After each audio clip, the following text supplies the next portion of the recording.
Now we are in Austria with a Saint Laurent from Johanneshof, Rheims, something like that. And I really like the Saint Laurent grape. I think it's becoming more popular, especially with what's it called? Like Mein Klang has done a lot of Saint Laurent wines that I really enjoyed. And I think that this one is a really nice example of like a more classic version of what Saint Laurent can be. There goes the dog.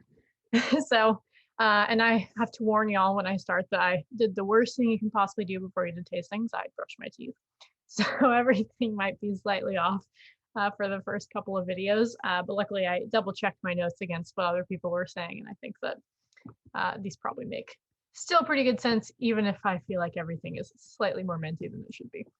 Anyways, so a lot of people say Saint Laurent's like Pinot Noir. Some people say it's more like a darker Gamay or like Zweigelt. It really like kind of is in its own class, is how I would describe it.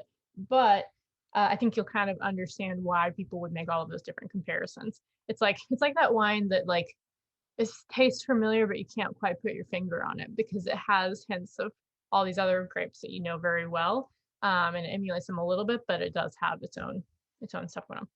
So this one has a couple of years on it, so you can see that it's starting to become a little bit lighter in color, or like have like the rim variation. And then on the nose, it's a lot more pungent than I was initially expecting.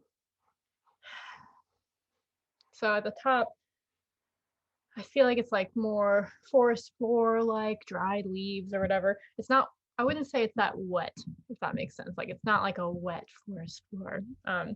It's like a one right before you're afraid that there might be like a wildfire, but like still has, I don't know, yeah, like the kind of crispy leaves or whatever. So, and then on the like sides and bottoms, tons and tons of like really bright red fruit. It's like bright cherry, bright cranberry. It does have a bit of like minerality to it as well, but nothing crazy. I would definitely say that like the like leaves or like herbaceousness to it is the first thing I get on the top, and then just like bursting red ripe fruits is the main stuff that I'm getting on it. So on the palate,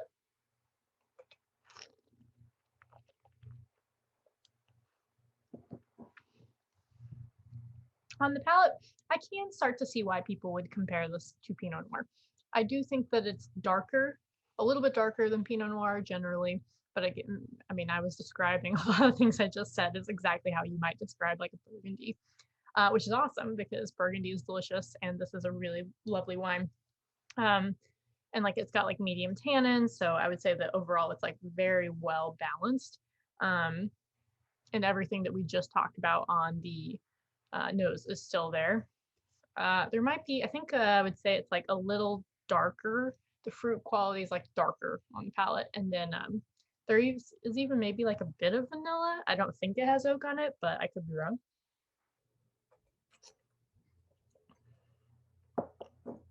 And maybe more like raspberry than cranberry, I think I would also say. So yummy. I would definitely say decant it. I think it'll do really great if you put it in for like 30 to 45 minutes. Also throw it in the fridge. Not for too long though. I put it in for like 15 minutes and I think that was like just the right amount of time. Or if you're gonna put it like if you have your own wine fridge, you could put it, I would put it like 55 probably.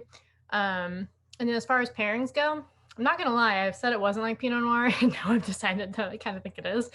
So I might still go down those same paths of what I might put with a really nice Pinot Noir or Burgundy, old world Pinot Noir, I guess I would say, not California style. And I would do like duck could be really interesting with it. Cheese boards for sure. Definitely, like it's like a really nice wine, I would say. Like this is not a glue red. This is a complex, interesting one that you want to spend some time with.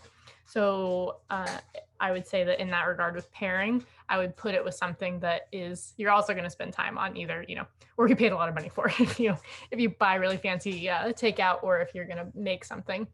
I also think it could be interesting with like what's it called, like not tagine, but like eggplant and lentils or something with tahini. That, if I was gonna go vegetarian, we had that dish the other day, and that would have been really nice with this if we were gonna have no meat involved. But yeah, my first choice would be like duck confit with duck fries, duck fat fries, duck fat fries. But again, like think about, I think it would be very similar to what you might pair if you had like a nice burgundy, and I would treat it like that. It's obviously, you know, it doesn't seem as fancy because it has this Stelvin enclosure screw top on the top, but this is a really well made, lovely wine. That's a really nice example of what Saint Laurent can be like. So I hope you enjoy.